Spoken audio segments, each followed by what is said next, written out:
The morning in the Healer household began as usual, filled with sunshine and laughter. Bluey and Bingo chased each other around the yard, while Bandit, their dad, sipped coffee on the veranda, watching them with a smile.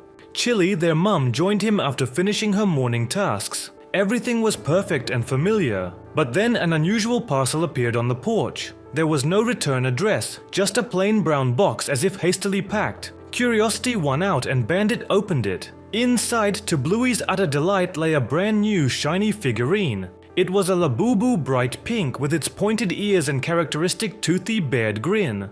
Bluey immediately snatched it up, hugged it close and named it Smiley. She was thrilled. Smiley instantly became her shadow. Wherever Bluey went, Labubu was there, on walks, during games, even sleeping beside her on her pillow. Her joy was infectious and her parents saw nothing wrong with it. However, very soon inexplicable things began to happen in the house. First, it was minor disappearances. Bandit's favorite pen, Chili's hair clip, Bingo's toy block. No one could figure out where these items went. Then, Bluey began complaining about quiet whispers coming from her room at night. She'd whisper to her parents that Smiley was talking to her, but Bandit and Chili dismissed it as a child's vivid imagination. One night, Bandit woke up feeling thirsty. On his way to the kitchen, he heard a strange scratching sound coming from the living room. Pausing, he cautiously peered into the gloom. In the faint moonlight, he saw Smiley the Labubu sitting on the rug. Its head was turned as if looking directly at Bandit and its toothy grin seemed unnaturally wide. Bandit blinked and the figurine was motionless again, seemingly in the exact same spot.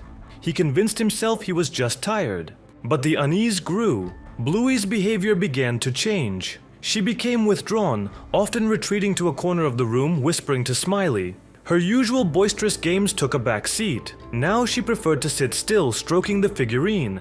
At times, her eyes would look strangely vacant and her smile somehow mechanical.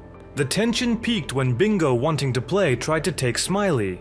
For the first time, Bluey reacted with unseen aggression. She growled, snatched Labubu away and clutched it tightly, a cold, inhuman rage flaring in her usually kind eyes. Bingo cried out in fright. Chili and Bandit were genuinely scared. They decided the toy was having a bad influence on their daughter. Later that night, while Bluey was fast asleep, Bandit carefully took Labubu from her grasp. He intended to hide it away. The moment his fingers touched the plastic, he felt an icy coldness pierce his hand. And the figurine itself momentarily felt soft, like living flesh, pulsing beneath his touch. Labubu's grin seemed to widen even further, and its glass eyes briefly flashed with a dull red light. Bandit thought he heard a faint, mocking chuckle. Stunned and frightened, he dropped Labubu. The figurine hit the floor with a dull thud, but then to his horror it slowly swayed and stood upright. Its eyes were fixed directly on Bandit, and its smile, it was no longer just a smile. It was the grimace of a predator. Bandit, consumed by panic, snatched Labubu and without a second thought tossed it into the outdoor rubbish bin. He returned to the house, breathing heavily, and told Chili everything that had happened. They decided never to mention it to Bluey.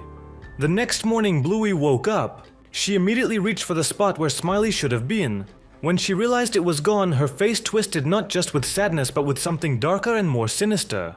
She slowly got up, walked to the window and looked directly at the rubbish bin where Bandit had thrown Labubu the night before. A slow, chilling smile spread across her face, almost an exact replica of Labubu's grin.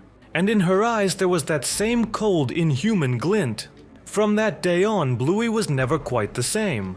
Sometimes when she plays, her gaze becomes empty, and her laughter sounds too sharp, almost alien. And if you look very closely into the shadows of her room, you might just catch a faint pink glimmer and two glowing points, watching from the darkness. They are waiting.